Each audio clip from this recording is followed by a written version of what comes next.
boa noite para todos vocês, né? Para quem não me conhece, aí, é que todo mundo me conhece, né? Seja pessoalmente pelas aulas aqui, seja virtualmente, né? Pelo YouTube aí. Vamos dar continuidade aqui ao nosso curso de Direito Constitucional. Lembrando que a gente está terminando uma turma, começando outra em breve, né? Então eu estou naqueles assuntos que são os assuntos onde nós estamos finalizando aqueles pontos que são pontos mais importantes e comuns para os concursos públicos como um todo, tá? E o que a gente tem que estudar hoje, né? Eu já analisei com vocês do artigo 1º até o 24 da Constituição, que é a parte ali de direitos fundamentais, repartição de competências, tudo aquilo que a gente viu, né, que nós vimos nas aulas passadas, são cobrados praticamente em todos os concursos públicos. E agora, tendo em vista aí os concursos da área de segurança, e não só os concursos da área de segurança, mas outros concursos também na área de educação, né, na área aí, vamos dizer assim, de outros órgãos públicos, tá? É importante a gente estudar o título 5, que fala a respeito da defesa do Estado, das instituições democráticas, aí sobretudo para a área de segurança, mas pode ser também que venha cobrado em outros concursos que não na área de segurança. E quando a gente finalizar essa parte aqui, a gente vai passar para a ordem social. E aí a parte da ordem social cai praticamente tudo também. Cai em concurso na área de segurança, cai em concurso na área de educação, cai em concurso na área judiciária. Então, é claro que a gente não vai ver, nós não vamos percorrer todos os dispositivos da área social, da ordem social, mas a gente tem que estudar a seguridade social, tem que estudar a família, criança, adolescente. Isso sempre é matéria aí recorrente nos concursos como um todo, tá? Então eu sei que a turma aqui, ela é uma turma mesclada, né? O grande objetivo que o Washington tem aqui no curso também é fazer uma preparação meio que permanente para todas as oportunidades que surjam, tá? Então, a gente vai falar aqui dessa defesa do Estado e das instituições democráticas, e aí enfoque sobretudo para os concursos da área de segurança, e depois a gente parte para a ordem social com um enfoque geral, né, em termos de prova, tá? Seguinte, tem concurso de polícia militar, tem concurso de DEAP, que não chega a cobrar o que é estado de defesa, o que é estado de sítio, tá? Mas por que quem estuda direito constitucional tem que estudar isso de uma maneira geral? Porque em outros pontos da matéria sempre existe a menção a estado de defesa e estado de sítio.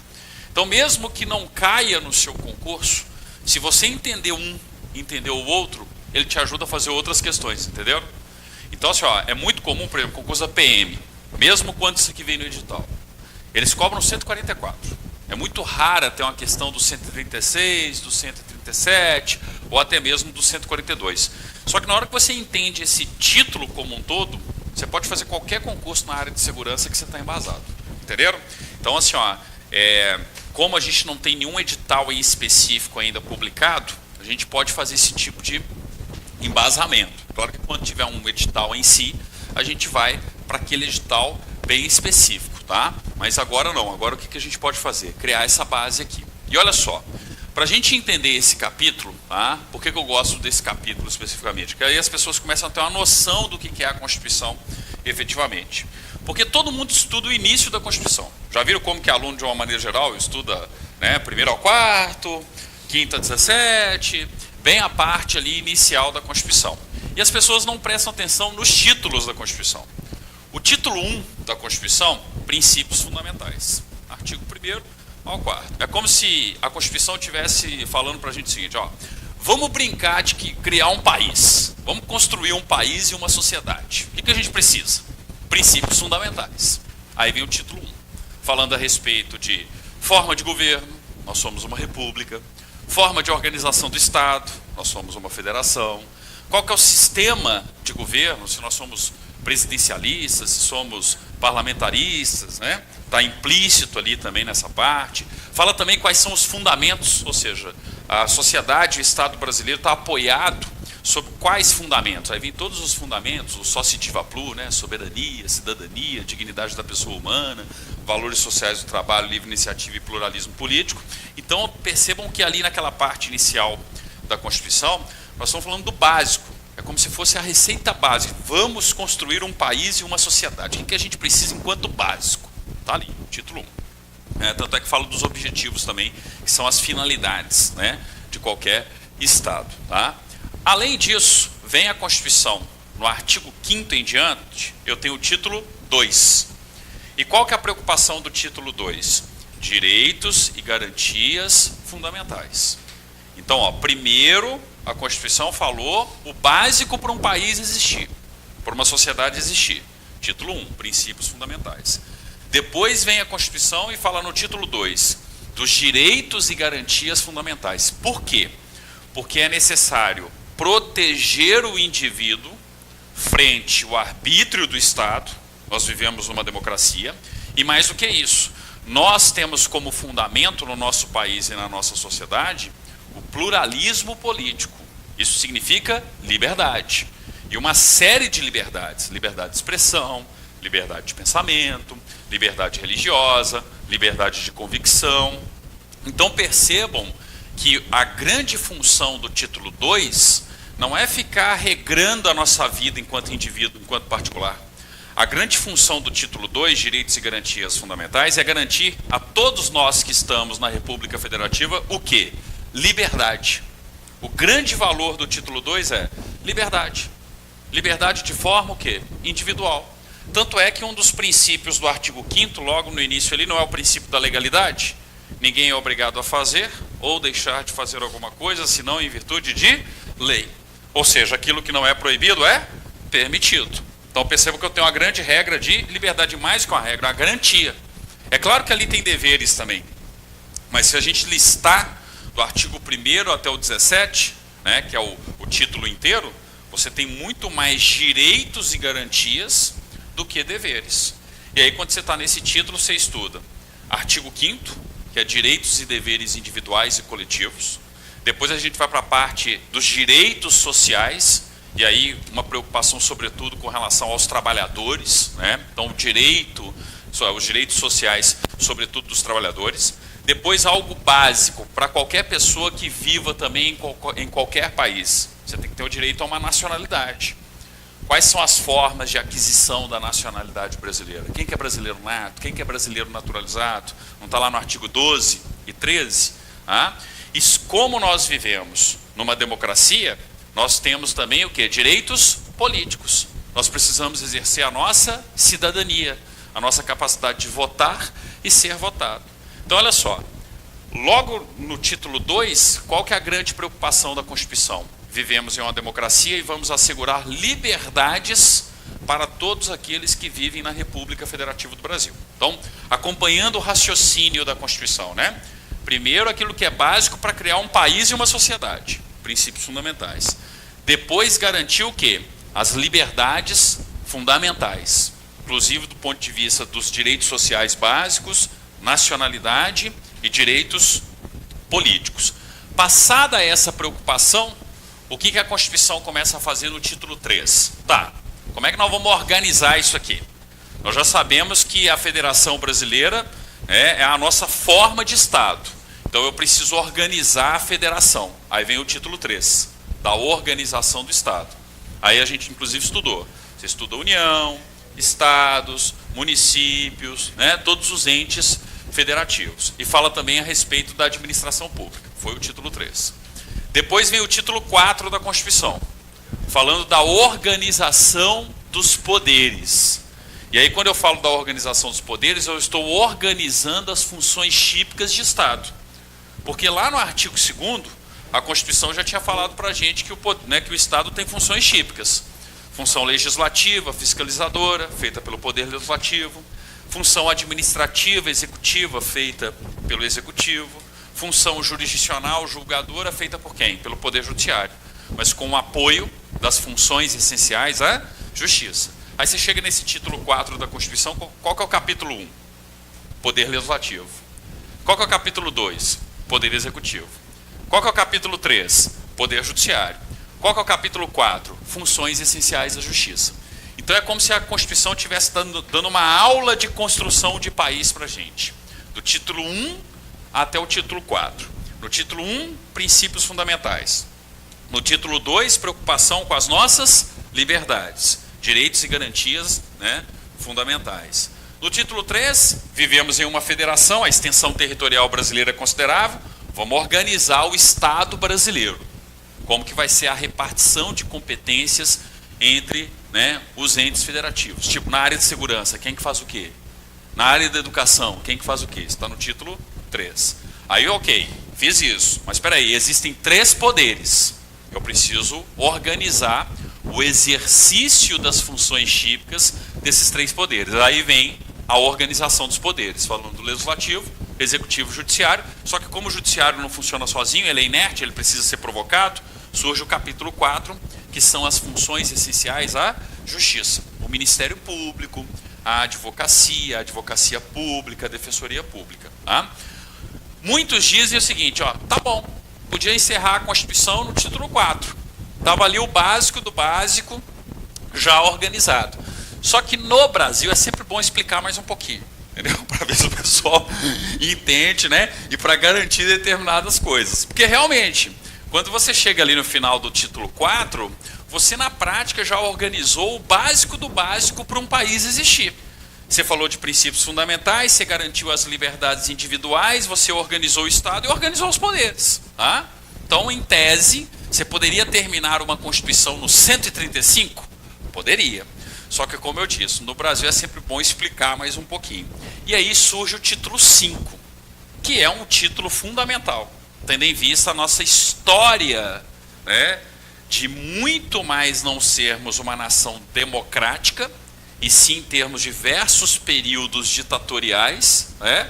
Então é necessário mostrar de uma forma bem clara qual é o papel, tá, das Forças Armadas, qual é o papel das forças de segurança, tá? E principalmente, ó, não apenas com o objetivo de nós termos uma política de segurança pública, não apenas nós termos as Forças Armadas defendendo a pátria brasileira, que são óbvias, né? Para que existe Marinha, Exército e Aeronáutica? A primeira coisa, para defender a pátria.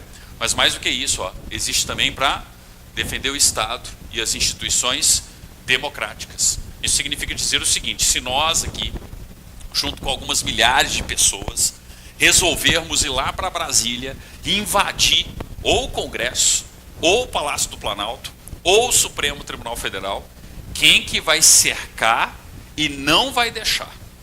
Literalmente vai colocar, né, uns naviozinhos nos laguinhos ali do Congresso, tô brincando, né, mas enfim, né, vai colocar uns aviãozinhos voando, entendeu?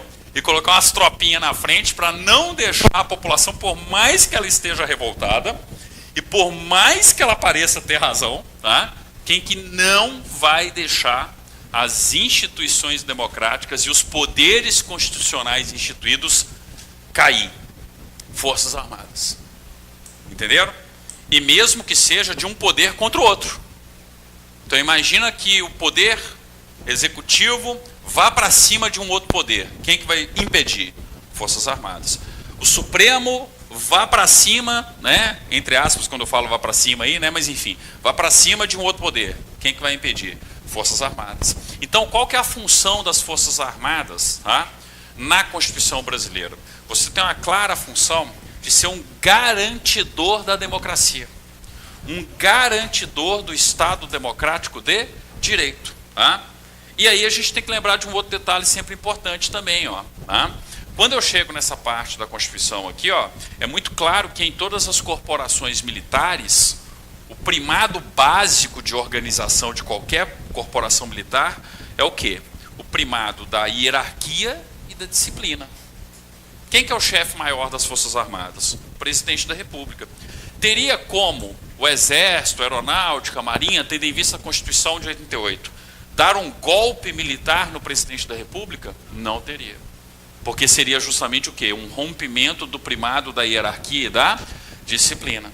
E se isso, porventura, for uma ala de militares tentando fazer isso, imagina que tem um grupinho de militares tentando depor o presidente da República, ou fechar o Supremo, ou fechar o Congresso, né?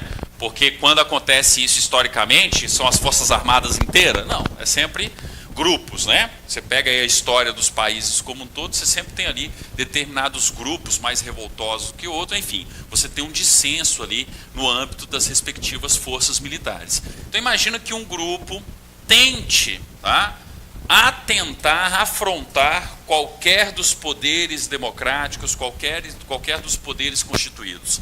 Quem não vai deixar? O restante das Forças Armadas. Quem que vai prender os revoltosos? O restante das Forças Armadas.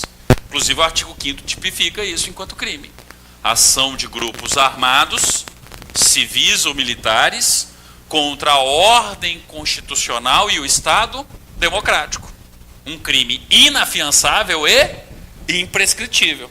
Não está lá no artigo 5º, inciso 44? 44? É isso mesmo, né? Inciso 44. Artigo 5º, inciso 44. Ou seja, se qualquer parte das Forças Armadas tentar quebrar o primado da hierarquia e da disciplina, e pior, ameaçando as instituições democráticas e o próprio Estado Democrático de Direito, nós estamos diante de um crime inafiançável e imprescritível previsto no próprio artigo 5º da Constituição. Então, quando inseriram esse título aqui, ó, e aí percebam o momento histórico, 88, pós-ditadura militar, impediu-se que as Forças Armadas sejam promotoras de qualquer intervenção militar. O greve dos caminhoneiros estava por lá com faixa, né, intervenção militar. O mais engraçado é o pessoal com faixa da intervenção militar na greve dos caminhoneiros, por exemplo, assim, se estivéssemos, né, em uma ditadura militar, eles não estariam lá com a faixa. Tá? Mas isso é um detalhe. Mas o que a gente tem que observar? Quem garante nossas liberdades, tá? E quem garante a defesa da democracia são as próprias Forças Armadas.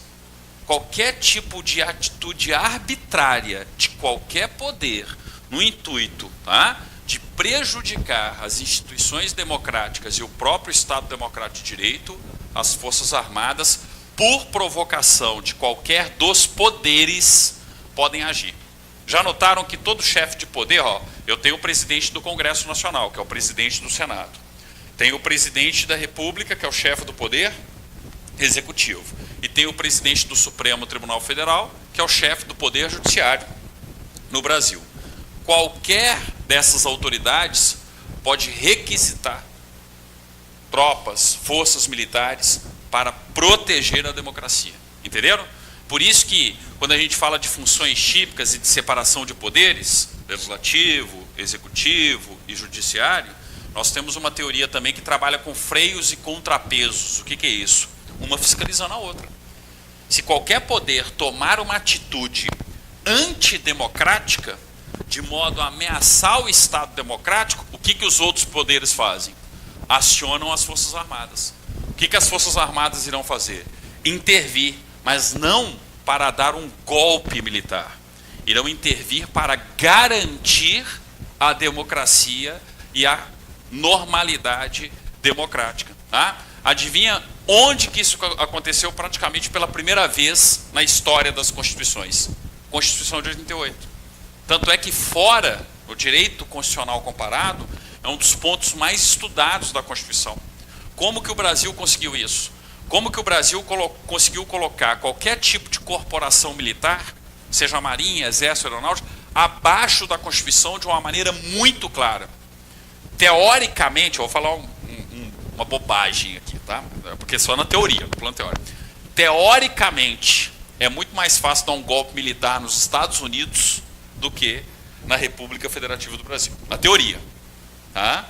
Por quê? Porque a Constituição norte-americana e o ordenamento jurídico norte-americano daria muito mais liberdade e abrangência para você ter uma interpretação por parte das Forças Armadas que não seja uma interpretação tão democrática assim. Então, onde que você tem um papel totalmente definido para as Forças Armadas, além de defesa da pátria? Na Constituição brasileira. Tá? Basta lembrar.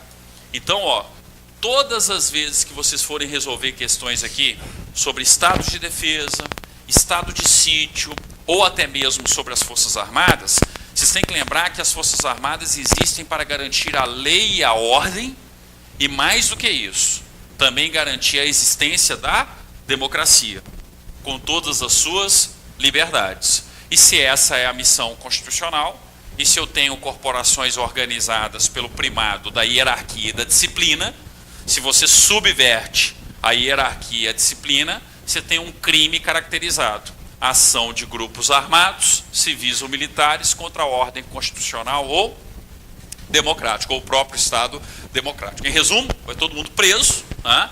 Porque é um crime inafiançável e imprescritível. Gente, é claro que eu estou falando na teoria, tá?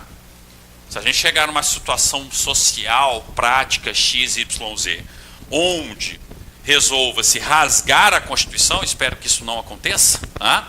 Mas onde resolva-se, né, rasgar a Constituição, aí eu rasguei a Constituição. Aí Deus nos acuda, tá?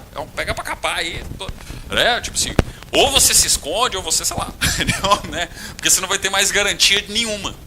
Você não tem ali qualquer, né, tipo de garantia, por quê? Porque o diploma máximo que te garante em termos de liberdades, em termos de garantias, né, e em termos de você ser um bom cidadão e viver de acordo com o devido processo legal, com todas as liberdades que isso acarreta, esse diploma vai estar rasgado. Então é algo sempre aí muito conturbado quando você tem uma subversão da ordem constitucional. Vídeo que está acontecendo na Venezuela.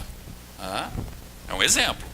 Lá você está tendo subversão da ordem constitucional atrás da ordem constitucional. É golpe atrás de golpe lá. E são golpes, entre aspas, né, constitucionais. Tá? De golpe constitucional que lá não tem nada. Tá? Deu no que deu. Está lá. Situação extrema que um determinado país e uma determinada sociedade chegaram. Por isso que é importante você garantir o quê? Estabilidade constitucional. A estabilidade constitucional teoricamente prevista no Brasil é tão grande que até as Forças Armadas entram. Se eu tiver qualquer tipo de vontade, até mesmo popular, de subverter a ordem, quem vai garantir a ordem constitucional e o Estado democrático? As Forças Armadas. Ah, mas o povo não quer, não interessa. Sim. Não, é o chefe do executivo que decreta também, tá? Sempre é o chefe do executivo que decreta. Só que no estado de defesa, o presidente decreta, a gente vai ver isso daqui a pouco, vem o Congresso Nacional e aprova. É depois a participação no Congresso. No estado de sítio, como a situação está mais, né, complicada, tá? Aí você tem o contrário. Primeiro o Congresso tem que autorizar, para depois o presidente da República decretar. Sim. Entendeu? Então você tem que observar que o estado de defesa, a participação no Congresso é depois, né? E no estado de sítio, eu tenho uma participação anterior do Congresso Nacional. Tá? Mas a gente vai entender tudo isso aqui, ó. E vocês vão entender para que serve estado de defesa, para que serve estado de sítio. Tem uma outra medida excepcional prevista na Constituição que vocês não precisam estudar, porque é raríssima a cobrança dela e ela está antes dessa parte. É a intervenção federal, que foi o que aconteceu no Rio de Janeiro. O Rio de Janeiro estava sob intervenção federal. É uma forma de você tentar resolver uma situação caótica, entendeu? É uma tentativa. Só que aqui, ó, quando você vai para estado de defesa e estado de sítio, está mais caótica ainda, entendeu? Não dá para resolver com intervenção federal. Eu preciso, vamos dizer assim, de um remédio mais amargo. Em tese, o estado de defesa. E se não resolver com o estado de defesa? Estado de sítio. O estado de sítio, só para vocês terem ideia, pode estar rolando guerra civil. Pode ser que eu esteja numa situação, né, tão abrupta e tão radical que a gente esteja, né, passando por um momento, por exemplo, de guerra civil, que é traumático. Vide a Síria, né, e espero que a Venezuela não vire outra. Tá? Só que faltava, né? A gente virar um tabuleiro de war aqui na nossa vizinhança, né? Com os Estados Unidos de um lado, Rússia do outro, China do outro, o pessoal brincando de war aqui nas nossas fronteiras, não dá. Professor, só por curiosidade, não sei se o senhor sabe a resposta, mas por que sítio, nesse nome de sítio? Sítio é porque você tem justamente essa questão de controlar mais as pessoas estão sitiadas. Tá? Então é por isso que eu tenho, não é sítio no sentido da internet, entendeu? É o estado de sítio aqui é de as pessoas justamente estarem sitiadas, estarem restritas em algum lugar. Então por isso que eu tenho essa situação aí, ok? Mas entenderam aqui, ó, não adianta vocês estudarem logo de cara estado de defesa e estado de sítio sem compreender onde é que isso está na Constituição. Por que essa parte da Constituição existe? Porque a gente já formou o básico.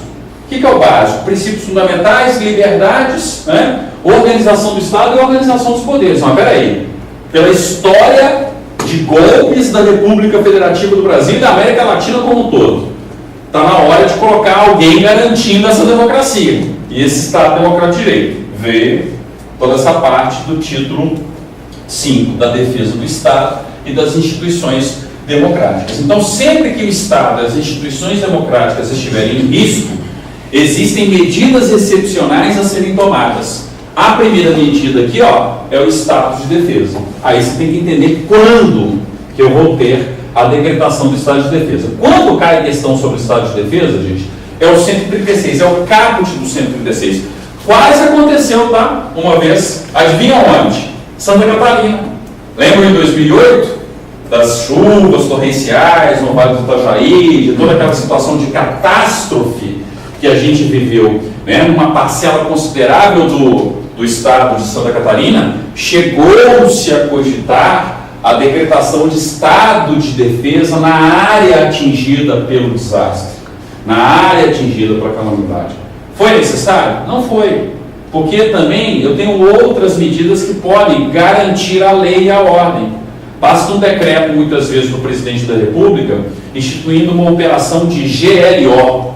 O que é uma operação de GLO das Forças Armadas? É uma operação de garantia da lei e da ordem. Ou seja, você não precisa chegar ao extremo de decretar estado de defesa, entendeu?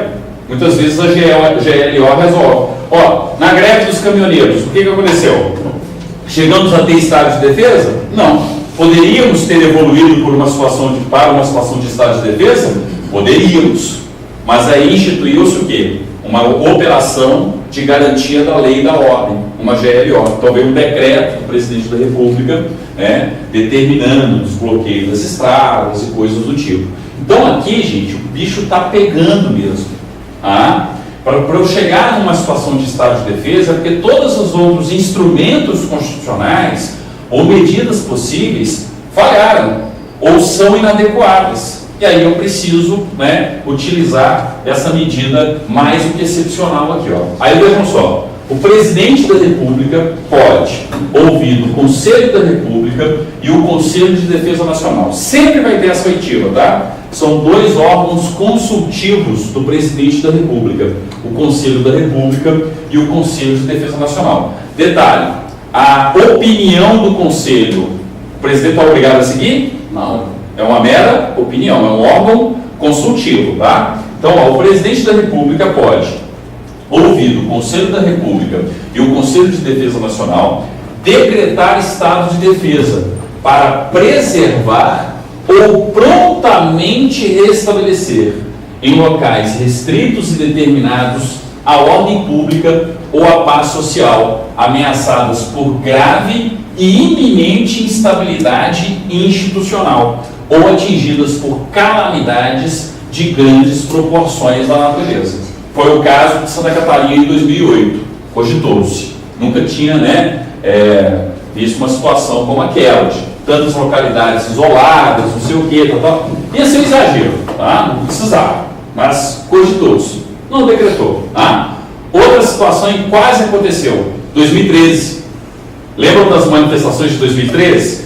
Quando lá em Brasília, um grupo, entre aspas, milhões de manifestantes tentaram invadir o Congresso Nacional, e aí as forças de segurança, como eu brinco, no laguinho em cima, defendendo lá, conseguiu desviar a horda de pessoas, e as pessoas entraram em Itamaraty, no Palácio do Itamaraty, colocaram fogo embaixo. Vocês lembram disso? Naquele dia teve reunião do Conselho da República e do Conselho de Defesa Nacional. E aí então o presidente, à época, Dilma, estava discutindo decretar estado de defesa ou não. Por quê? Porque eu estava justamente numa situação de precisar ali restabelecer a ordem pública ou a paz social ameaçadas por grave e iminente instabilidade institucional. Acabou que não foi necessário. Você teve um distensionamento. Mas imagine que as manifestações continuassem e que você chegasse a um ponto de realmente você ter aí uma grave instabilidade em diversos pontos do país ou até mesmo em pontos determinados. Naqueles pontos você poderia ter a decretação de um estado de defesa. Entendeu? Então, percebam qual que é o grande intuito por trás disso. A manutenção da ordem. E a manutenção da ordem democrática e das instituições democráticas. Entendeu? Então, por isso que eu tenho o estado de defesa no presente capítulo. Tá? Como que o concurso cobra? Ou ele fala de uma calamidade pública, que pergunta o que você tem aí como medida excepcional, aí o estado de defesa é uma delas, ou então coloca uma situação como essa, como a greve dos caminhoneiros, como as manifestações de 2013, mas é claro, evoluindo para uma situação, gente, onde você precisa ter a decretação do estado de defesa, tá? Então, ó, o mais importante é lembrar quando, tá? E lembrar também o quê? Qual que é o grande objetivo? O restabelecimento da ordem. Você tem o restabelecimento da ordem pública, da ordem social, em resumo, né? Da situação de normalidade aí, até mesmo do ponto de vista democrático. Parágrafo 1º. O decreto que institui o estado de defesa determinará o tempo de sua duração, especificará as áreas a serem abrangidas e indicará, nos termos e limites da lei, as medidas coercitivas a vigorarem dentre as seguintes. Podem marcar o inciso 1º. Quando tem cobrança de estado de defesa, eles querem saber isso aqui, ó. Tá, decretei um estado de defesa. O que vai acontecer? Quais são as medidas que tornam essa situação uma situação peculiar? Primeiro, ó, restrições. Está falando de suspensão? Não, é restrição. Restrição aos direitos de reunião, ainda que exercida no seio das associações. Ó, artigo 5º, inciso 16 da Constituição. O artigo 5º, inciso 16, não nos garante liberdade de reunião, liberdade de manifestação? A gente não pode ir para frente, né, no terminal, se manifestar, a gente não pode ir para a Praça 15, se manifestar e coisas do tipo. Percebam que a gente tem esse direito garantido. Mas lá no artigo 5º, inciso 16, você fala, ó, sempre eu tenho esse tipo de situação em termos de paz. Se eu estou vivendo uma situação de excepcionalidade, como por exemplo a decretação do estado de defesa, o seu exercício do direito de reunião pode ser restrito? Pode. Percebam que ele não acabou, mas vira o decreto e fala, ó, pode manifestar, mas de meio-dia até as 2 horas da tarde, em locais específicos, entendeu? Perceba que você tem uma restrição. Você não tem o fim da sua liberdade de reunião, mas você tem uma restrição da sua liberdade de reunião. Então isso aqui é uma questão importante, ó, restrição. Além disso, restrição ao sigilo de correspondência. Em regra, o poder público sai por aí xeretando nossas correspondências? Não. Precisa de quê? De ordem judicial para ter acesso, né, às informações contidas ali numa comunicação por correspondência. Durante o estado de defesa, isso é restringido. Você teria outras autoridades com capacidade de quebrar o sigilo da correspondência e não apenas as autoridades judiciais, entendeu? Então o decreto iria especificar, ó, além das autoridades, né, judiciais, quem que pode né, relativizar essa inviolabilidade da comunicação por correspondência. Ah, eu tenho tais e tais autoridades, o ministro X, o ministro Y, entendeu? Então você poderia ter aí uma restrição no seu sigilo de correspondência. Ele continua existindo, mas não de forma tão ampla como ele existiria normalmente, tá? E aqui, ó, sigilo de comunicação telegráfica e telefônica, mesma coisa. Você poderia ter outras autoridades determinando um grampo telefônico, o acesso ao conteúdo. Quando a gente estuda no artigo 5º, para isso acontecer sempre depende de ordem judicial. Só que durante o estado de defesa eu poderia ter o quê? Eu poderia ter restrições. Não necessariamente eu precisaria de uma ordem judicial. É claro que aqui, gente, eu estou teorizando. Sabe por que eu estou teorizando? Porque nunca aconteceu, entendeu? Então, como nunca aconteceu, ficou meio nebuloso isso aqui, né? Até onde vai a restrição do sigilo das comunicações, das correspondências? Falta um pouquinho de parâmetro. E como a gente nunca teve um caso prático, não dá para você sair por aí e falar, vai ser desse jeito, não vai ser. Ia depender muito da situação em si, tá? O importante é isso aqui, ó, vocês perceberem que são restrições. Eu não estou falando da suspensão em si, tá? Depois, ó, 2, ocupação e uso temporário de bens e serviços públicos, na hipótese de calamidade pública, respondendo à União pelos danos e custos decorrentes. Então, as tropas da União, as tropas, né, que estão executando, implementando ali o estado de defesa, podem utilizar, né, de forma temporária bens e serviços públicos. Então eu posso ocupar, por exemplo, as unidades da Celesc? Posso. Inclusive, se for o caso, cortar a energia de determinados pontos da cidade? Poderia. Entendeu? Então percebam que o poder público, as tropas que estão executando ali o estado de defesa, teriam essa prerrogativa de ocupação e uso temporário de bens e serviços públicos. Por exemplo, a energia elétrica. Por exemplo, o abastecimento de água. Já notaram que quando eu estou numa situação, historicamente, né, até mesmo nos outros países, para usar como exemplo aqui, ó, quando você está numa situação de instabilidade e de medidas de exceção, não é comum você cortar a luz de determinadas áreas, o abastecimento, não sei o que, tal. Então seria justamente aí medidas, né, a serem tratadas, tá? Parágrafo 2º, ó, aqui uma questão importante também. O tempo de duração do estado de defesa não será superior a 30 dias, ok? Então, ó, o tempo de duração do estado de defesa não será superior a 30 dias, podendo ser prorrogado uma vez por igual período, se persistirem as razões que justificaram a sua decretação. Qual que é o período máximo, então, de um estado de defesa? 60 dias, ok? Então, ó, no máximo 60 dias. Em tese, em 60 dias consegue resolver. Não conseguiu? Um abraço. Nós vamos para o estado de sítio. Entendeu? Então percebam que é uma medida que paliativa, para tentar resolver. Resolveu, beleza. Não resolveu, a gente vai partir para o estado de sítio, tá? Sempre cobram isso aqui, ó. Sempre tem essa cobrança dos 30 dias. Ó. Não será superior a 30 dias, podendo ser prorrogado uma vez por igual período.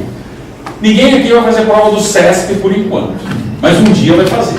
Sabe como é que o SESC cobra isso aqui? Ó? Não é superior a 30? Não pode ter mais do que 30. Vem o SESC e fala assim, ó, foi decretado por 20 dias. Eu posso prorrogar por mais quantos dias? 20. Mais 20. Aí vira no máximo 40. Igual período. Vocês têm que perceber o igual período. Eu não posso, tipo assim, ó, decretar por 10 e depois decretar por mais 30, para dar 40. Se foi 10, mais 10. Se foi 5, mais 5. Entendeu? Se for 30 dias, mais 30. É sempre por igual período. Tá? Mas isso aí, gente, é prova CESP. Certo e errado ali, né? Ela contou uma historinha no enunciado, e aí você vai lá e tem que raciocinar aqui, ó, igual período. Beleza? Então percebam que isso está acontecendo. E na vigência do estado de defesa, olha só o que acontece também, ó. A prisão por crime contra o Estado, determinada pelo executor da medida, será por este comunicada imediatamente ao juiz competente, que a relaxará, se não for legal, facultado ao preso requerer exame de corpo de delito à autoridade policial. Principalmente para os concursos da área de segurança, concursos policiais, é importante essa parte aqui, ó. Então, vou dar um exemplo. Eu tenho restrição ao exercício do direito de reunião, não tem? Então, vamos supor que ficou definido o seguinte, ó, pode ter manifestação das 12 horas até as 14. Aí vem um grupo de manifestantes e faz a manifestação às 18 horas. O que as autoridades responsáveis pela execução do estado de defesa vão fazer? Prender todo mundo. Vai prender todo mundo por crime contra o Estado. Só que não basta simplesmente prender. São presos, na teoria, tá?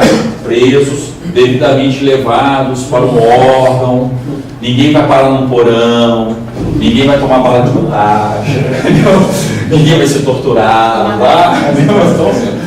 Então assim, ó, você é devidamente levado, né, a um estabelecimento onde você possa aguardar a decisão do juiz competente, porque o juiz competente vai ser comunicado para verificar se realmente aquele grupo de manifestantes, né, extrapolou ou não as regras do estado de defesa. E se porventura tiver algum tipo de detenção ilegal, arbitrária, o que o juiz manda fazer na hora?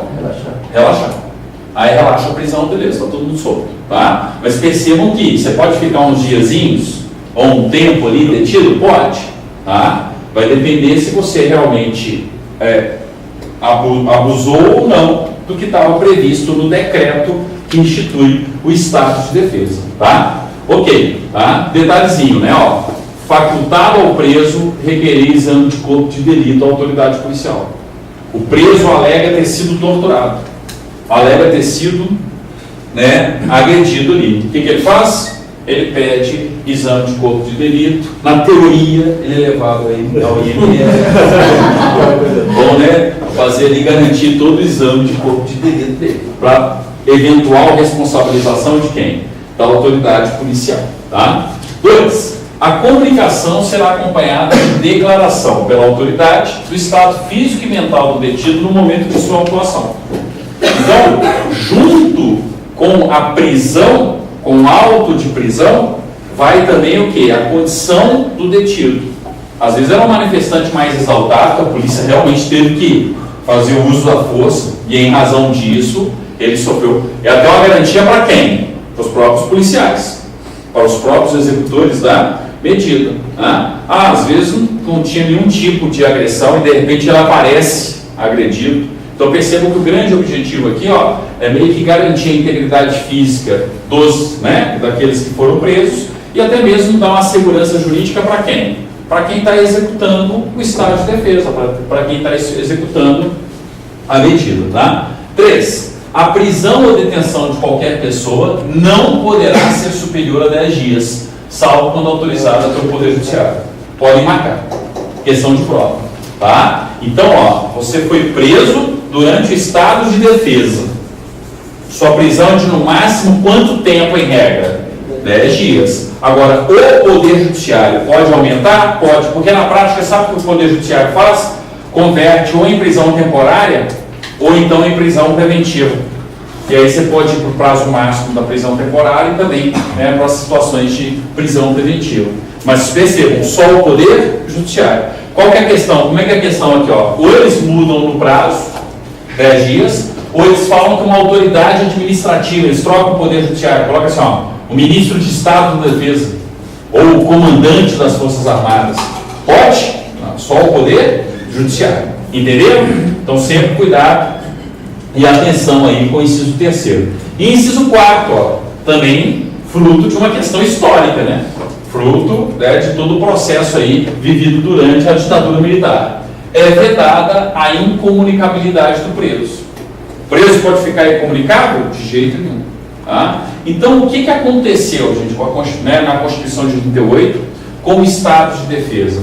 Pegaram práticas que até aconteciam durante a ditadura militar, mas democratizaram essas práticas no sentido de se garantir o quê? Legalidade, devido ao processo legal, preservação da integridade física, moral da pessoa que era presa. Qual era um dos grandes problemas da ditadura militar? Na hora que chegava a autoridade e detinha alguma pessoa para fazer algum tipo de averiguação, cadê a pessoa?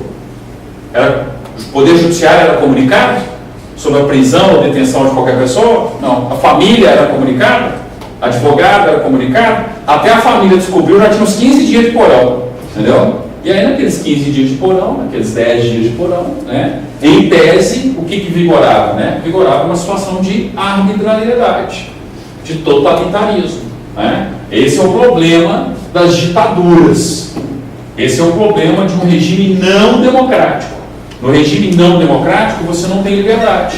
Você não tem liberdade, inclusive, sobre o seu corpo, ou com as coisas, né, das coisas que podem te ocorrer. Tá? Já no Estado Democrático de Direito, ó, pode ter estado de defesa, está previsto na Constituição, mas tudo dentro da legalidade, tudo dentro do respeito, uma integridade física, moral, tá? Tudo dentro do devido processo legal. Em tese, eu não vou ter atitudes arbitrárias por parte do Estado com relação às pessoas que estão sendo detidas. Tá? Então, eu tenho isso aí. Ó, sempre muito cuidado com os prazos. Tá? Bancas, de uma maneira geral, aqui vão no prazo. E o inciso 4º também é comum de prova. Tá? Então, assim, ó, não pode ter incomunicabilidade em momento algum. Parágrafo 4º. Decretado o estado de defesa ou sua prorrogação, o presidente da República, dentro de 24 horas, submeterá o ato com a respectiva justificação ao Congresso Nacional, que decidirá por maioria absoluta. Pode marcar, gente, ó. Questão de prova foi a pergunta, inclusive, né, anterior ali, ó. Na hora que eu tenho o decreto, quem que decreta? Presidente. O primeiro ato é de quem? Presidente. Ele tem que encaminhar para o Congresso em até o quê? 24 horas. E o Congresso tem que aprovar o estado de defesa. Aí eles adoram perguntar isso aqui, ó. Qual que é a maioria para estado de defesa, maioria absoluta. Estado de sítio também, só que o estado de sítio é o contrário. O estado de sítio primeiro vem o Congresso e autoriza por maioria absoluta, depois vem o presidente e decreta, entendeu? No estado de defesa, primeiro o presidente decreta, depois vem o Congresso e aprova por maioria absoluta, tá? Então sempre tomar cuidado com essa ordem. Por isso que fala de solicitar, né? Solicitar. Mas não solicitar. Exatamente, uma solicitação, um pedido. E no não é? ministro da Defesa já decreta. Exatamente, aqui ó, decretado. Sou presidente da República, decretei, vai para o Congresso. Agora, quando fala do estado de sítio, o S do solicitado. Mas é um pedido. essa justificação aí que vai ser final de sítio por maioria absoluta, vai ser decretado o estado de defesa? Sim. Mas pode ser que não, porque Tem que caminhar com a justificativa. Olha, eu sou presidente, decretei o estado de defesa.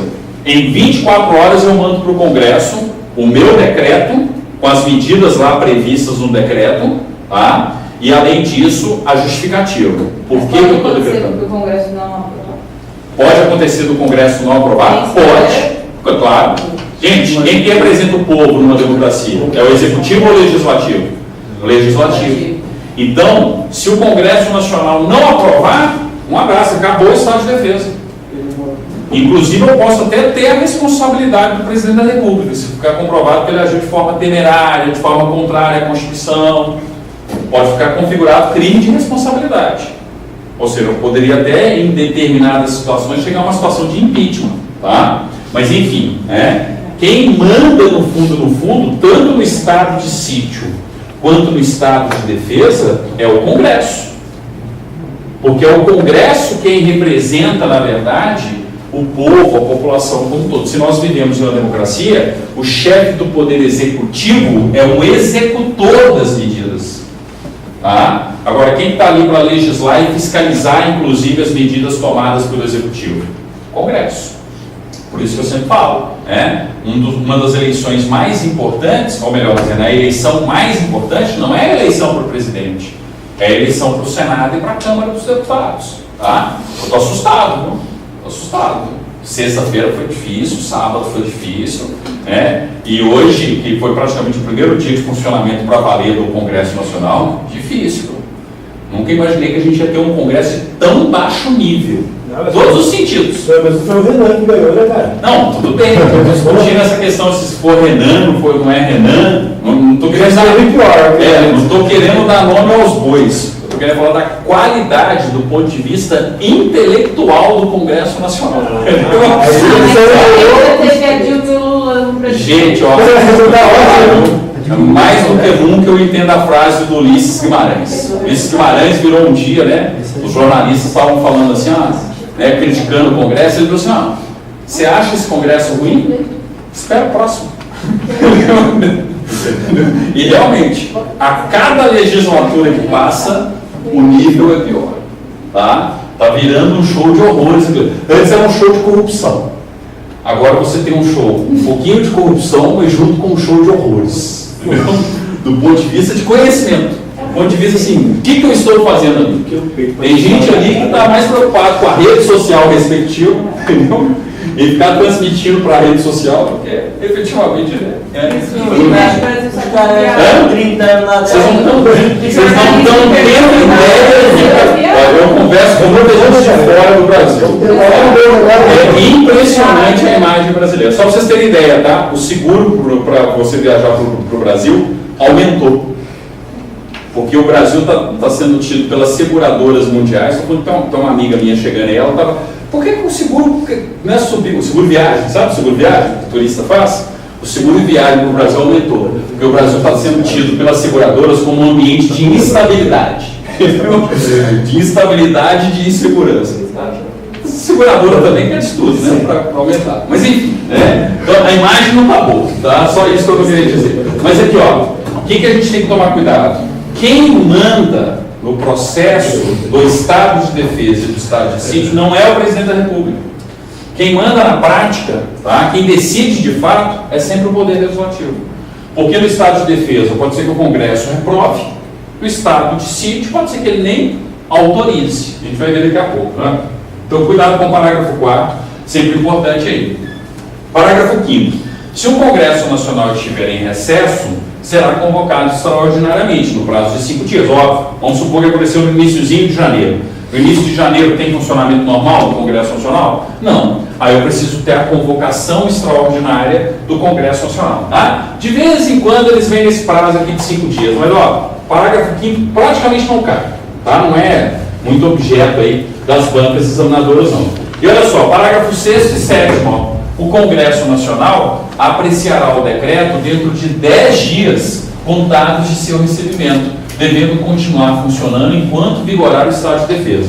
Duas informações importantes para a prova. Tá? Primeiro, qual foi o prazo que o Congresso Nacional tem para votar o estado de defesa? 10 dias. E aí tem um detalhezinho que está implícito, tá? Se ele não vota em 10 dias, no 11º dia, tranca a pauta de votação do Congresso. Ou seja, enquanto o Congresso não deliberar a respeito daquilo, ele não consegue votar mais nada. Tá? E outro detalhe importante, ó, ele continua funcionando enquanto vigorar o estado de defesa. Vamos supor que tenha sido num momento de férias do Congresso. Eu tive a convocação extraordinária. Ah, é só convocar extraordinariamente, vai lá o Congresso aprova, todo mundo pode voltar para as férias? Não. Obviamente o Congresso tem que continuar funcionando. Por quê? Quem que vai acompanhar e fiscalizar a execução de todas as medidas do estado de defesa? O Congresso Nacional, entendeu? Então ele permanece em funcionamento porque ele tem a função típica também de fiscalizar, ele precisa continuar fiscalizando, tá? E o parágrafo 7º, ó, que eu já comentei com vocês, rejeitado o decreto, cessa imediatamente o estado de defesa. Ok, o presidente é quem decreta, mas quem que efetivamente diz se vai continuar ou se não vai continuar? O Congresso Nacional. Tá? É muito comum as bancas, inclusive o SESC, na hora que faz prova do certo e errado, falar que, tipo assim, basta o presidente decretar, é a vontade do presidente, pronto, acabou. Isso não é, né, assim em nenhuma democracia, em nenhum Estado democrático de direito. Você tem que ter ali o controle pelo poder legislativo, afinal de contas, uma das funções do legislativo também é fiscalizar. Fiscalizar, sobretudo, os atos do executivo. Beleza? Entenderam o estado de defesa? Uma vez que você tem como parâmetro o estado de defesa, as bancas começam a comparar com o quê? Com o estado de sítio. Só que aí fica muito mais tranquilo. Porque você já sabe qual que é uma situação. E agora você vai para a situação mais grave. Então, ó, decretou-se o estado de defesa e não resolveu. Agora a gente parte para o estado de sítio. Tá? Pergunta de prova. Tem que ser assim? Tem que ser essa gradação? Primeiro eu tento resolver com o estado de defesa, para depois tentar resolver com o estado de sítio? Não necessariamente. E se a situação já for muito grave? Já parte direto para onde? Direto para o estado de sítio. Tá? Então não tem que ter essa gradação necessariamente não. Mas seria o mais comum, né? Primeiro o estado de defesa, depois o estado de sítio. 137. O presidente da República pode, ouvidos o Conselho da República e o Conselho de Defesa Nacional, que eu comentei sempre, vai ter a oitiva dos conselhos, solicitar ao Congresso Nacional autorização para decretar o estado de sítio nos casos deles. O próprio texto já mostra para a gente. Solicitar ao... Então, quem que vai ter que decidir primeiro se pode ou não pode ter o estado de sítio?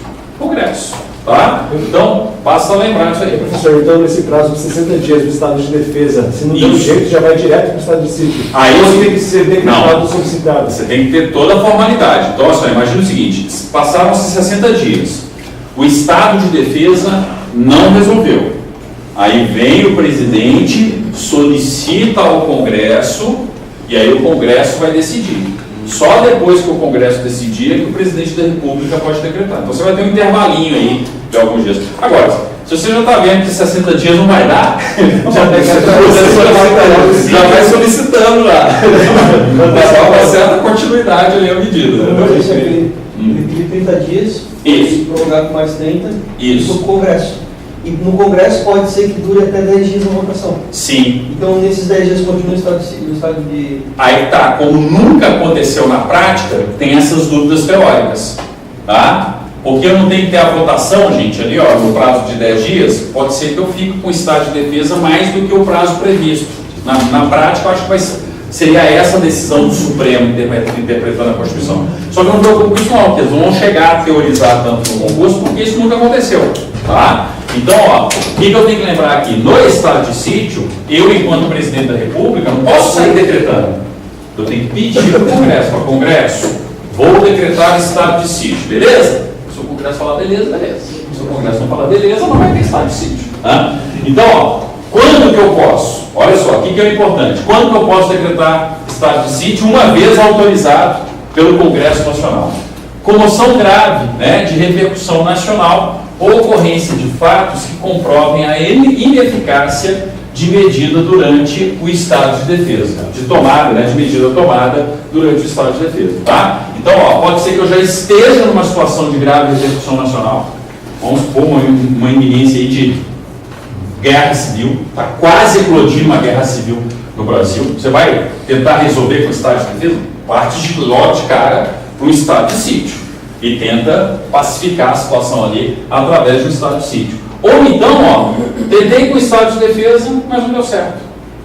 A desordem continua. Imagina as manifestações, né? Greve dos caminhoneiros. Foi evoluindo, chegou a um ponto, decretou-se o estado de defesa, não adiantou, agora foi evoluindo o estado de sítio. Tá? E aí a gente vai ver que os remédios aqui são bem mais amargos do que no estado de defesa. E ó, inciso segundo, muito comum de prova, inciso segundo, ó, declaração de estado de guerra ou resposta à agressão armada estrangeira. Perceba que não fala que tipo de guerra é. Pode ser tanto uma guerra com um país, né, como também ser uma guerra civil. Tá? Então tem aí, ó, declaração de estado de guerra ou resposta à agressão armada estrangeira. Tá? Parágrafo único. O presidente da República, ao solicitar a autorização para decretar o estado de sítio ou sua prorrogação, relatará os motivos determinantes do pedido, devendo o Congresso Nacional decidir por maioria absoluta. Ó, questão fácil, tá? Isso aqui é quase que 90% das questões são da seguinte maneira. Você tem que lembrar a ordem. Então, por exemplo, se é estado de defesa, quem que decreta primeiro? O presidente. Depois vem o Congresso e aprova. Se é estado de sítio, primeiro o presidente pede, solicita. Vem o Congresso, autoriza. Aí vem o presidente e decreta. Então percebam que eu tenho essa questão da ordem sempre está presente nas questões. E a maioria, qual que é a maioria, tanto num caso quanto no outro, para o Congresso Nacional se manifestar? Maioria absoluta. Se você lembrar isso aí, em regra você mata boa parte das questões sobre estado de defesa e estado de sítio. Tá? Por quê? Porque é aquilo que mais chama a atenção do examinador para tentar fazer uma pegadinha. Ou eles vão trocar, né, inverter as ordens ali, ou então vai falar que a maioria em um é maioria simples, no outro é maioria absoluta, entendeu? Vamos trocar. Os dois são maioria absoluta. Tá? Ó, mas a maioria absoluta já saiu a metade mais um, não é, professor? Metade mais um da totalidade. Não é bem metade mais um, né? Você tem que tomar cuidado com esse metade mais um. Ó, tudo bem que agora o Senado tem 82 votos. Mas o que acontece, né? Lá no Senado, ó, por que vocês têm que tomar cuidado com esse metade mais um? Sempre quando questão de prova vai fazer, né, trabalhar com a maioria, eles sempre pegam o Senado como exemplo. Tá? O Senado tem quantos senadores? 81. Apesar de terem aparecido os 82 votos. Tem 81. Eu tenho 81 senadores. O que é a maioria absoluta de 81? Aí as pessoas comumente viram e falam: metade mais um, professor. Beleza, vamos nesse raciocínio do metade mais um. 81 dividido por 2, dá quanto? 40,5. E aí? A maioria absoluta do Senado vai ser 40,5 mais 1, dá 41,5. Na letra A, está 42. Na letra B, para você marcar, está 41. Qual que é a maioria absoluta do Senado? 41. Tá? Eu tenho que lembrar o seguinte: qual que é o conceito técnico, né, de maioria absoluta? É o primeiro número inteiro superior à metade. Sim, mas aí o que eu tenho que lembrar? O problema é que as pessoas têm uma tendência de arredondar para cima. Sabe? Ó, cai esse tipo de questão. Cai esse tipo de questão aqui, ó. A galera, ó, vem em peso no 42. Tá? Basta observar. Basta raciocinar, né, em cima aí do conceito de maioria absoluta. ou seja, o primeiro número inteiro superior à metade dos membros. Não posso colocar 42 ali. Aí, vou inventar uma pessoa, metade de uma pessoa. Então, recapitulando, a maioria absoluta é o primeiro número maior. Primeiro número inteiro superior à metade dos membros. Quantos membros eu tenho no Senado? 81. Quanto que é a maioria absoluta de 81? 41. Por quê? 81 dividido por 2, 40,5. O primeiro número inteiro, 41. Tá? Se você vai com esse conceito para uma prova, você não é nenhuma questão desse tipo aqui. E sempre tem, tá? Porque eles aproveitam. Porque é muito comum. Você fala, metade mais um dá certinho quando o número é par. Mas quando o número é ímpar, e é sempre o número ímpar que eles colocam, é sempre colocam o Senado, tá? Justamente por conta dessa situação. Então, assim, é só tomar cuidado. Se vocês tomarem cuidado, vocês conseguem cercar todas as pegadinhas de prova, tá? Todas as questões em termos práticos, tá? Então, como eu estava dizendo, se o examinador for comparar, boas chances dele inverter a ordem dos dois institutos e também de mexer na maioria. Pode colocar a ordem ali no quadro? Posso colocar aqui, é justamente o que eu ia fazer, estado de sítio. Olha aqui, vamos colocar a situação mais grave, né? O estado de sítio é o mais grave. Então, qual que é a ordem? Primeiro, quem que tem que autorizar? Congresso Nacional. Repare o seguinte, eu tenho uma autorização do Congresso Nacional. Uma vez que o Congresso Nacional autorizou, aí eu tenho quem? O presidente da República. Vai lá o presidente da República e edita o decreto. Decreta o estado de sítio. Quem teve que agir primeiro? O Congresso. Tá? Qual que é a maioria necessária? Mas quem solicita não é o presidente? Ele solicita. Então é o primeiro para a primeira? Tudo bem, mas é só um pedido. Estou resumindo aqui já para vocês na questão. Então, assim, o presidente pede, é uma solicitação, é ele quem tem que pedir, tá? Afinal de contas, é ele quem quer decretar, tá? Então, assim, e a função de chefe de Estado, está lá, inclusive, no artigo 84 da Constituição, uma das atribuições do presidente da República, tá? Mas, para ele decretar, tem que ter autorização. O que as bancas fazem? Costumam inverter, porque no estado de defesa, é justamente o quê? É justamente o contrário. No estado de defesa, quem que age primeiro? Quem age primeiro é o presidente da República, que vai elaborar o respectivo decreto. Ele decreta. E aí depois vai para onde? Depois vai para o Congresso Nacional. E aí o Congresso, podem reparar, o termo utilizado pela Constituição não é autorizado. O Congresso aprova. Tá? E a então, prova já é imediata? Ele aprova já imediato naquele prazo de 10 dias. Chegou em 24 horas para o Congresso Nacional. O Congresso Nacional tem quantos dias para votar? 10 dias para votar. Em 10 dias ele pode aprovar o estado de defesa. Aí o estado de sítio, professor, ele vai autorizar, tá? Ambas as situações, que reclama aqui a atuação do Congresso Nacional. Qual que é a maioria sempre? Maioria absoluta. Sempre que falar, nos ambos os casos aqui, maioria absoluta. Entenderam? Então é isso aqui que vocês precisam ficar de olho aqui, sempre por maioria absoluta. Tá claro? Então é só tomar cuidado com isso aí, que é uma questão recorrente aí em termos de prova. Tá? No caso do sítio, o presidente ele solicita. Isso. Ele também vai elaborar um decreto? Não, ele tem que ter autorização do Congresso Nacional primeiro. Tá? Então o Congresso tem uma minuta, tem um conjunto de intenções ali, né? A regulamentação prevê que você tem ali uma justificativa. E na justificativa você vai colocar o quê? Futuro texto. Na solicitação do estado de sítio, quanto tempo o Congresso tem para votar? Quanto tempo que o Congresso tem para votar? Olha só, quando eu falo do estado de sítio, tá? Em regra, você não pode ter um período que seja superior ao estado de defesa.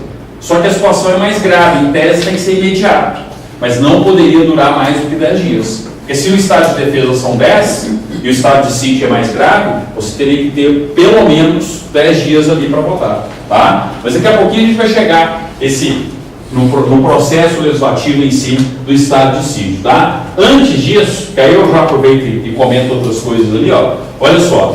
O decreto de estado de sítio indicará sua duração, as normas necessárias à sua execução e as garantias constitucionais que ficarão suspensas. Entenderam? Então ele não tem prazo, né, professor?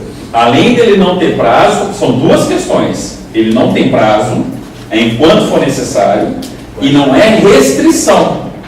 Na hora que aparecer a palavra restrição, é estado de defesa. Aqui, ó, ficarão suspensas, ó, o estado de sítio, né, o decreto do estado de sítio indicará sua duração, as normas necessárias à sua execução e as garantias constitucionais que ficarão suspensas.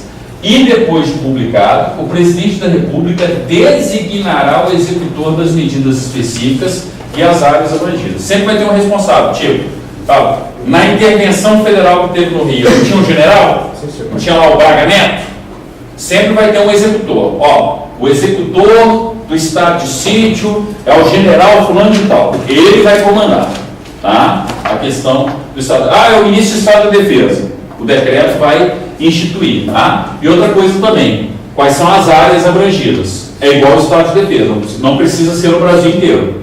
Pode ser tão somente em determinadas áreas, tão somente em determinadas áreas, tá? Só que o mais importante não é isso. O mais importante é perceber que não tem prazo e que eu tenho suspensão das garantias de determinadas garantias constitucionais. Daqui a pouquinho não chega nelas, tá? Parágrafo 1º. O estado de sítio, no caso do artigo 137, inciso 1º, tá? Qual que é o inciso 1º? Tentei com o estado de defesa, não resolveu. Ou então, eu tenho uma comoção grave de repercussão nacional. Aí vai ter um prazo, tá? Mas percebam que é só na situação do 137, inciso 1º, ó. O estado de sítio, no caso do 137, inciso 1º, não poderá ser decretado por mais de 30 dias. Nem prorrogado. Outra diferença. Quando é estado de defesa, qual que é o período máximo? 30. Né? 30 podendo ser prorrogado por mais 30. Então teria 60. Seria 60. Aqui, ó, se é no caso do inciso 1º, comoção grave, ou tentei resolver com o estado de defesa, não consegui, 30 dias improrrogáveis. Então tem essa diferença também. E, obviamente, no caso do inciso 2º, não tem jeito, né? É enquanto persistir a situação. Porque quando eu falo no inciso 2º, eu estou em situação de guerra. Lembram lá, ó, do inciso 2º aqui, ó? Declaração de estado de guerra ou resposta à agressão armada estrangeira. Ah, vamos fazer o seguinte, gente, o estado de sítio é só durante 30 dias. E se a guerra continuar mais? Entendeu? E se a agressão estrangeira continuar por um período maior? Porque são óbvias. Eu não posso ter prazo. Aí eu não vou ter prazo nenhum, tá? Então aquela história. Em um primeiro momento perceber que não tem prazo, mas não tem prazo na situação de guerra ou agressão armada estrangeira. Porque no caso de comoção grave, de repercussão nacional ou ocorrência de fatos que comprovam a insuficiência do estado de defesa, aí tem prazo. Qual é o prazo máximo? 30 dias, e não 60, como é o caso do estado de defesa. Tá? Então a gente tem esse detalhe aí do parágrafo 1º. Parágrafo 2º.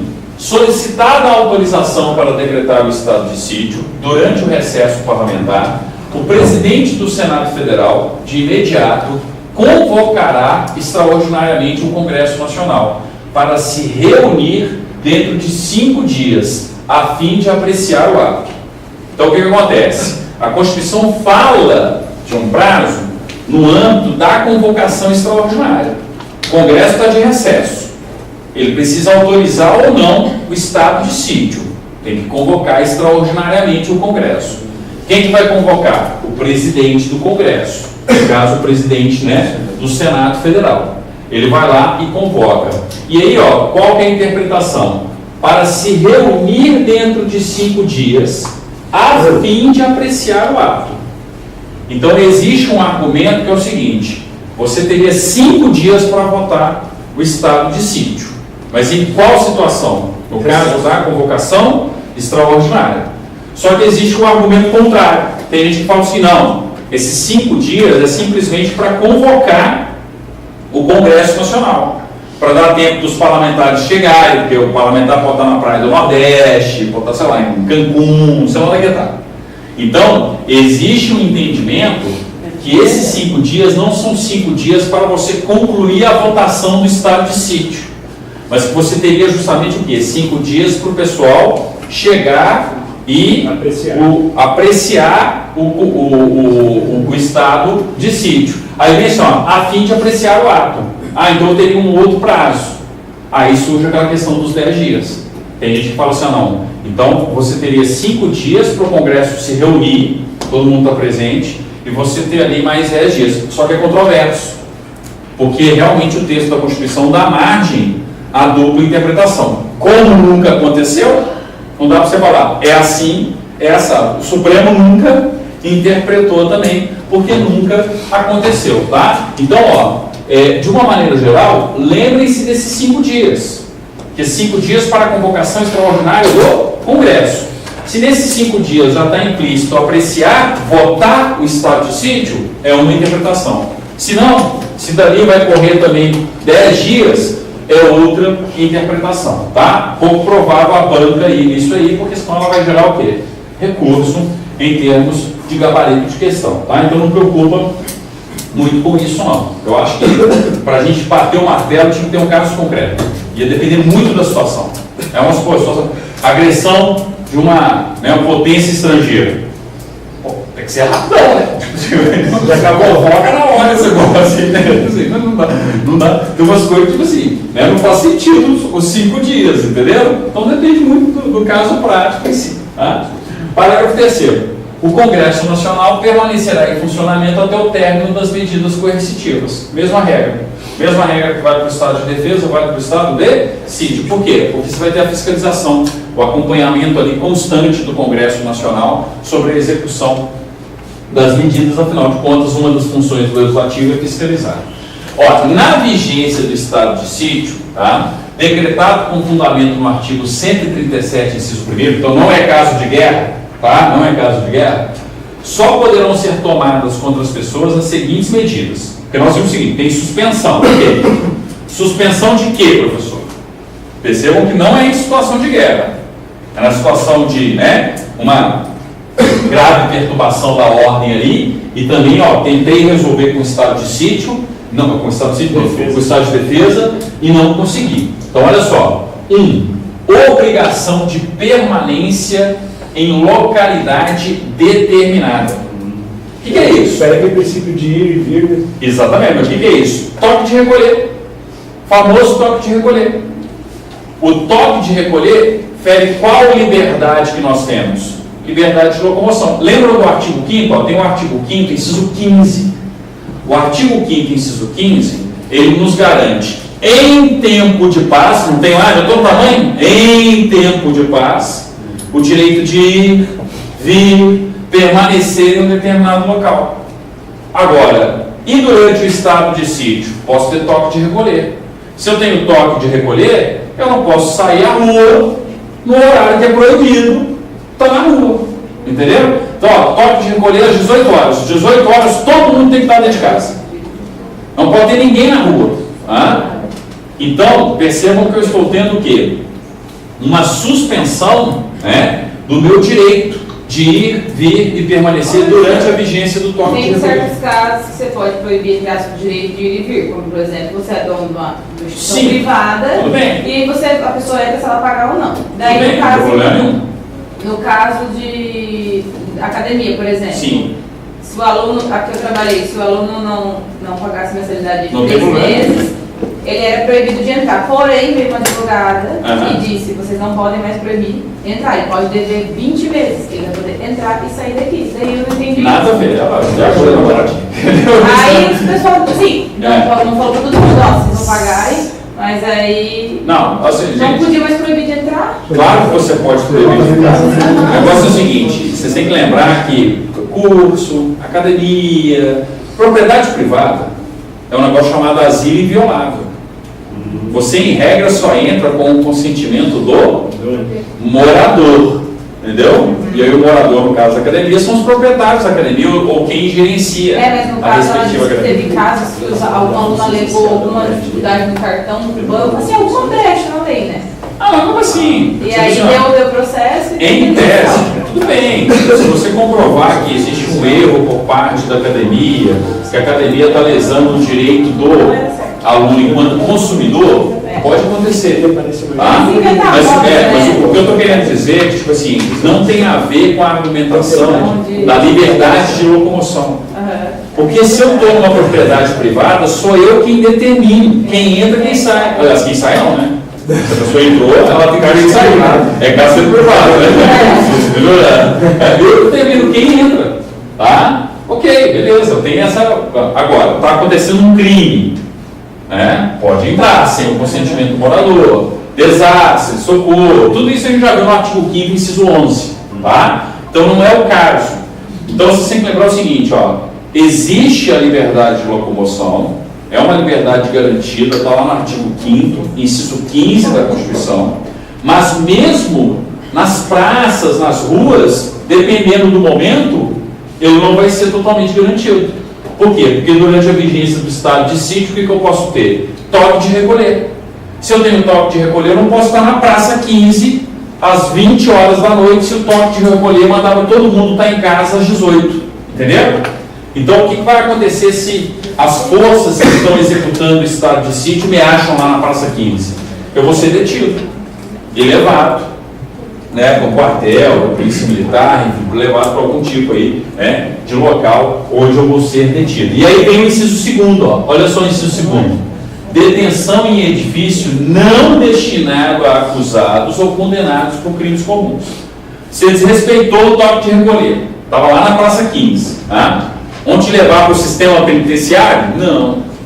Vão te levar para um quartel, vão te levar para algum local onde você fique ali detido, né, enquanto estão fazendo a respectiva ali, averiguação do porquê que você desrespeitou, né, a medida decretada ali no âmbito do estado de sítio. Ah, professor, se for muita gente, estádio de futebol.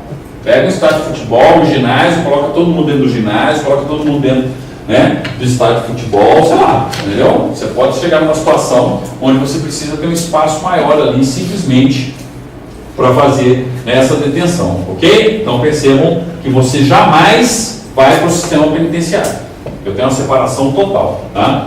3. Restrições relativas à inviolabilidade da correspondência, ao sigilo das comunicações, à prestação de informações e à liberdade de imprensa, radiodifusão e televisão, na forma da lei.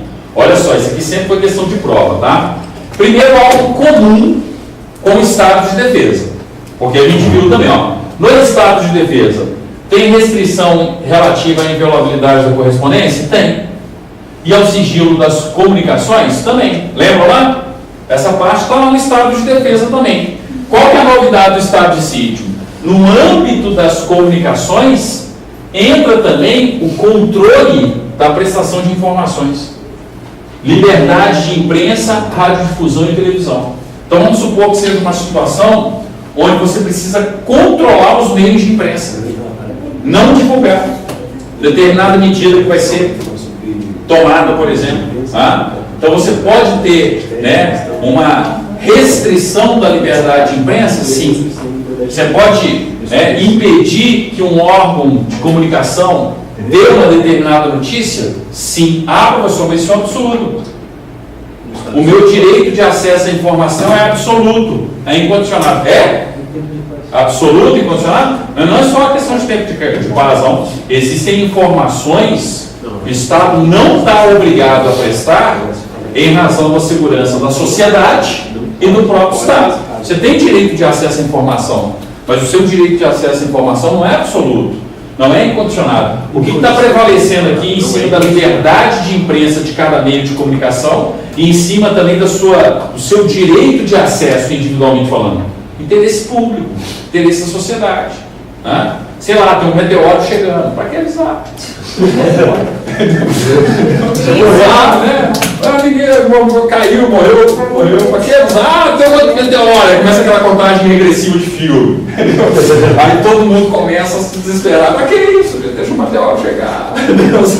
Acabou. Sabe? Mas então assim, se tiver jeito de impedir o meteoro, beleza. Se der para o pessoal arredar um pouquinho, sabe? Se tiver como evacuar uma região, óbvio, né? Mas assim, né? Se não vai ter jeito, né? Tá brincando, né? Mas enfim, então a gente tem essa questão aí, ó, relativa ao inciso 3º. Inciso 4º, suspensão da liberdade de reunião. Ó, aqui sempre foi questão. Lá no estado de defesa é o quê? Restrição. É aquilo que eu falei, ó, pode se manifestar de meio-dia às 2h, de meio-dia às 14h, restrição. Agora aqui não, ó, suspensão. Direto, tá? Cai aí nos concursos públicos. 5º, busca e apreensão em domicílio. Olha só, para você ter busca e apreensão em domicílio, você depende de quê? Ordem judicial. Ordem judicial. O que poderia acontecer no estado de sítio? Pode ser uma autoridade que está executando a medida. O coronel, vamos supor, o general responsável pela execução da medida. Ele vai lá e determina a busca e a apreensão. Você tem uma amplitude maior para o Estado agir e uma restrição, né, da sua liberdade ali em termos práticos. Tá? Ó, 6º, intervenção nas empresas de serviços públicos. Agora é intervir mesmo. Tipo assim, quem vai comandar a energia elétrica agora são as forças de segurança. Quem vai comandar o abastecimento de água são as forças de segurança. Não é simplesmente uma ocupação temporária, não. No estado de defesa estava acontecendo o quê? Uma ocupação temporária. Não, agora quem está gerindo, né, a empresa de energia, tomando conta de todos os, né, detalhes ali, são as forças de segurança. Corta ali, corta lá, acende ali, acende lá, entendeu? E assim por diante. Então percebam que aqui, ó, eu estou tendo uma intervenção. Na hora que eu falo intervenção, quem está administrando a empresa na prática? As forças de segurança responsáveis pela execução das medidas, né? E o inciso 7º, redundante, tá? Nem precisava. Requisição de bens. Você pode usar bens particulares? Pode.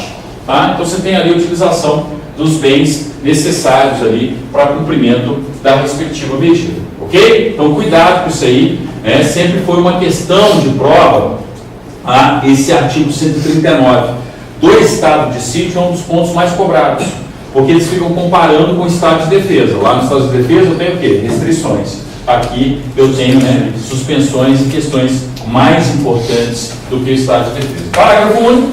Não se inclui nas restrições do inciso 3º a difusão de pronunciamentos de parlamentares efetuados em suas casas legislativas, desde que liberada pela respectiva mesa. Eu não tenho controle da imprensa? Eu não tenho restrição à liberdade de imprensa? A TV Senado continua, entendeu? A TV Câmara continua. Quem que vai decidir se vai ter restrição ou não do pronunciamento do senador ou do deputado federal na tribuna do Senado ou da Câmara? A mesa. Percebo que não são os executores da medida. É a própria Casa Legislativa que vai decidir. Tá? Claro que isso aqui é muito específico.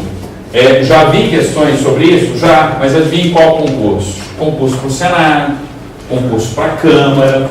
Faz todo sentido ser cobrado. Tá? Eu nunca imaginei que eu ia ver um negócio desse, né? Porque, tipo assim, sábado, não sei se vocês viram, a TV Senado bateu a audiência de todas as outras TVs. De todas as emissoras, o pessoal acompanhando a eleição. Isso é progresso, cara. Progresso. Não, assim, nesse ponto eu acho que é um grande progresso. As pessoas estão acompanhando mais. Eu já dei aula para o concurso do Senado 3 vezes. 3 vezes eu já, né, dei aula sobre o regimento interno do Senado. Eu nunca imaginei que a população brasileira ia estar interessada se o voto para a mesa diretora é aberto ou fechado. Ou se uma vez ele sendo fechado, que é secreto no regimento, se você pode abrir, declarar ou não o seu respectivo voto, sabe? Então, assim, foi um episódio inédito, né? Pelo regimento, gente, secretinho, tá? Sabe quem falhou ali? O presidente da sessão. Na hora que deram o primeiro voto aberto e mostrou, o voto é secreto. Se o seu voto é secreto, você não pode, enquanto você está votando, mostrar o seu voto, não. Não estou discutindo se deveria ser aberto ou fechado, não. Na minha opinião, deveria ser aberto. A regra do regimento deveria ser alterada. A eleição para presidente da Câmara, para presidente do Senado, na minha opinião, teria que ser por voto aberto. Tá? É a minha opinião. Agora é o seguinte, qual que é a regra do regimento? Fechado. Voto secreto. Se o voto é secreto, eu não posso, no momento do meu voto, revelar meu voto, não. Tanto é que na eleição, não sei se você sabe, você pode bater um selfie do seu voto? Crime eleitoral. Tanto é que lembram do Antônio Carlos Magalhães, senador pela Bahia, que era presidente do Senado Federal? Caiu por quê? Por que ele renunciou antes que se instaurasse um processo na Comissão de Ética do Senado? Porque ele tinha acesso, pelo fato de ser presidente, ele tinha uma senha especial que ele sabia em quem cada senador tinha votado, ou seja, ele violava o sigilo dos votos nas votações do Senado Federal. Ia ter um mandato cassado. Não é cassado, não, desculpe, ele ia perder o mandato. Não pode ter cassação do mandato, né? Mas enfim, ele ia perder o mandato. Tá? Aí o que ele fez um pouquinho antes, um dia antes de instaurarem contra ele o processo disciplinar na Comissão de Ética do Senado, renunciou, para depois se candidatar de novo e voltar pela porta da frente do Senado. Tudo bem, entendeu? Mas ele morreu, mas diz que até hoje ele mexe lá, o fantasma do Antônio Carlos Magalhães está lá no Senado mexendo no painel eletrônico. Sabe? O bobear foi ele que colocou o 42º voto. O Antônio Carlos Magalhães lá, é o espírito dele, o fantasma dele.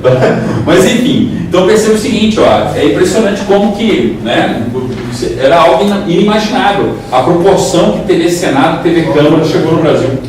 TV Justiça, todo mundo em regra hoje está acompanhando aí, TV Câmara, TV Justiça e coisas do tipo, tá? Então cuidado aí, ó, com o parágrafo único, mas se for fazer concurso para casa legislativa, não tem nenhum aí na perspectiva, se bem que o do Senado está para sair, mas não é muito foco aqui de vocês, tá? E só para a gente finalizar aqui e partir para o nosso intervalo, ó, disposições gerais, sobre estado de defesa e estado de sítio, ó. A mesa do Congresso Nacional, ouvidos os líderes partidários, designará comissão composta de 5 de seus membros para acompanhar e fiscalizar a execução das medidas referentes ao estado de defesa e ao estado de sítio. Sempre vai ter acompanhamento, entendeu? O Congresso sempre vai estar acompanhando. Ah, professor, esses 5 de seus membros são 5 deputados federais e senadores ou são 5 membros da mesa? Entendeu? 5 de seus membros, ou seja, da mesa das casas do Congresso Nacional. A mesa do Congresso Nacional, ouvidos os líderes partidários, designará a comissão composta de 5 de seus membros, ou seja, de membros da mesa, para acompanhar e fiscalizar a execução das medidas. Tá? 141. Cessado o estado de defesa ou o estado de sítio, cessarão também seus efeitos, sem prejuízo das responsabilidades pelos ilícitos cometidos por seus executores ou agentes, tá? Olha só como é que o CESP é inteligente nos concursos dele. Por isso que eu falo que vale a pena aluno também ficar pegando questão CESP para resolver. Já está ali mais tarimbado, já estudou as outras bancas, pega umas questõezinhas CESP para resolver. O CESP uma vez perguntou se pode ter anistia. É possível ter anistia para os crimes cometidos durante ali a vigência do estado de defesa e estado de sítio? Não é possível, justamente por conta do 141. Cessado o estado de defesa ou o estado de sítio, cessarão também seus efeitos, sem prejuízo da responsabilidade pelos ilícitos cometidos por seus executores ou agentes. Ou seja, não pode chegar ao Congresso Nacional depois e fazer uma lei da anistia e falar, não, eu sei que durante a vigência do estado de sítio, fulano, beltrano, ciclano cometeram atos ilegais, estão anistiados. Pode acontecer? Não pode, porque a Constituição claramente proíbe, tá? Sem aí, prejuízo da responsabilidade, tá? Parágrafo único. Logo que cesse o estado de defesa ou estado de sítio, as medidas aplicadas em sua vigência serão relatadas pelo Presidente da República em mensagem ao Congresso Nacional, com especificação e justificação das providências adotadas com relação nominal dos atingidos e indicação das restrições aplicadas, tá? Então tem todo o controle, é tudo transparente, tudo na teoria, transparente, controlado, tá? E eu tenho ali todo um relatório, feito pelo presidente ao Congresso Nacional, beleza? Então, com isso aí a gente finaliza essa parte, estado de defesa e estado de sítio. Vamos para o nosso intervalo. Daqui a pouquinho eu falo de Forças Armadas e Segurança Pública. E aí a gente encerra a aula de hoje com esse ponto importante, principalmente os concursos na área de segurança. Tá bom?